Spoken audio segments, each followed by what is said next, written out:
inay foodo wadaan ay mucaarad ay yihiin anaga dawladdan jirtaan rabnaa iyo doorashadana ma diidayno laakiin waxaa la rabaa si nidaam ah oo ummadaasna oo xal ay ku gaaraan oo meeshana foodo iyo buuq ay ka dhaceen macnaha madaxweyne walba waddanka soo maray muddaa loogu daray madaxweynahan in muddo loogu daro wax dhib ee ma laha waa kaa macnaha inay macnaha ka hor istaagaan ma aha anigoo ah musharax mascuud wixii shalay baarlamaanka ka dhacay waxay ahaayeen fowdo ay sameeyeen niman dhallinyaro ah 30 jiro ah 30 milyan haysta oo muxuu ahaa waddanka qaswadayaal ah la rabo in mataqaanaa maaragtay gacan bir lagu qabto oo ummadda muxuu ahaa fowdada ummadda laga hadli lahaa muxuu ahaa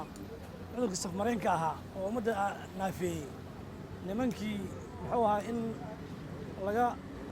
laga shiro oo dadkaas xanuunka haya loo gurmado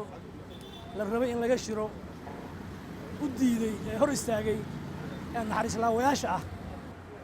markii labaadna guddoomiyuhu wuxuu si sharci darra uga saaray 15 xildhibaan muddo 5 fadhi ah inaanay ka soo qayb galin baarlamaanka arrintaas annaga waxay noola muuqataa arrin dimuqraadiyadda iyo nidaamka furan aan meel ku lahayn sababtu waxay tahay baarlamaanku wuu doodaa waa kala afkaar duwan yahay marka qaarkood waxaa arkaysaa iyagoo kuraasis la dhacayo oo dooddu ay kululaanayso waqtigan xasaasiga ee mucaaradkii iyo dawladdii iyo cid waliba madaxa ay iskula jirto xubno baarlamaanka ka tirsan in la yidhaahdo waqtigoodii waa la hakiyey aniga fikir ahaan waxay ila muuqataa inay dhibaato soo kordhiso maahay iyo kala qaybsanaan maahay inaanay maanta horta waa ku khaldanaayeen weliba in la iska qabsado midda kaleeto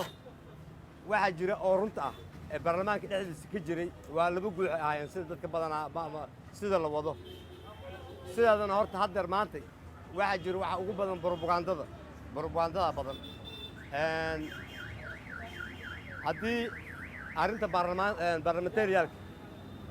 kuwa mucaaradka ah waxa ay sheegayaan ay jirto oo 2 sano ay ku dirsanayeen arrin khaladaan u aragnaa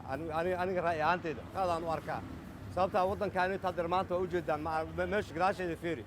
waddooyinka sida yihiin baabuurta dadka maraaya wax fiican oo qurux badan maanta aragnaa shalay la mid maahan ma fahmaysaa waddankan inuu hor u socdaa fiican mar walba horaa u socde in wixii doorashada ah la dhiibo laakiin wax inta lagu darsado anigu waa ka soo horjeedaa lagu darsado waa ka soo horjeedaa sideedaba waxaa ka dhacday aad iyo aad caqabad aad u fool xun sababtoo ah kolkuu guddoomiyaha baarlamaanku soo galay shantan xildhibaan ee xilka laga qaaday sababteedu waxa weeyaan iyadoo guddoomiyaha baarlamaanka mursalayna ogeyn mooshinka uu wato ila rag ulul amriyo maahe sababtuna waxay ahayd in 15 horta xilka laga qaado sababtoo ah dastuurka baarlamaankii ku xadgudbay